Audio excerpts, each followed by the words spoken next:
In my case, I only had a first choice. I didn't have a backup because when, after I'd applied to my 5 universities, I realised that the results that I think I could achieve, a lot of them, what they were asking, I wasn't going to get that anymore.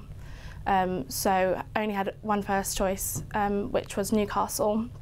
And then on the day of results, I was able to find out through my college what I'd got, and I'd missed out by 1 grade for what Newcastle were asking. The UCAS site crashed, and so I wasn't able to sort of log on myself and find out whether I was in clearing or whether Newcastle, as is sometimes the case, they still accept you.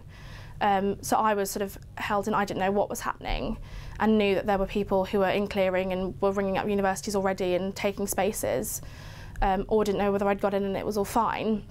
So after having sort of every laptop we have in the house on, and everyone trying to sort of get onto my account and find out what was happening. So at that point I rang up and sort of sat on the line for a bit, but not too long actually, considering sort of how many people are probably trying to ring them. And the woman that I was put in contact with was able to tell me that I was in clearing, and that the next step was to give me numbers for the universities that had spaces on my course, on the course I wanted, and I was to ring them and try and get a space. It's quite strange because when you apply to all your universities, you spend so long looking at league tables and reading course descriptions and going to open days and really finding out about the universities, and all of a sudden you're faced with a list and you just have to on the spot say what number you want and what you don't.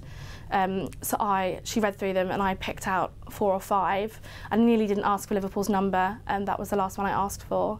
And then you have to just, I said goodbye to her, hung up the phone, and then had to just start ringing round. By the time I rang Bournemouth, they told me that they had spaces earlier, but by this time they'd all gone. So it was sort of about 11 o'clock at this point, and they'd all gone. The woman said, "I'm really sorry, but they were all went by 10."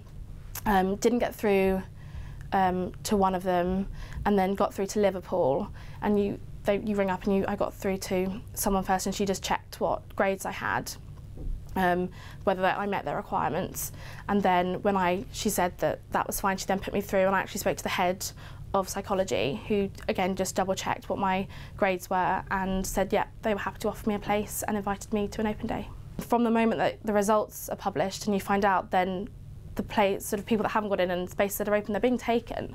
So you're sitting there trying to get online, trying to find out where you stand, and the places at the universities that are available are going straight away for other people that know they're in clearing and are going somewhere else.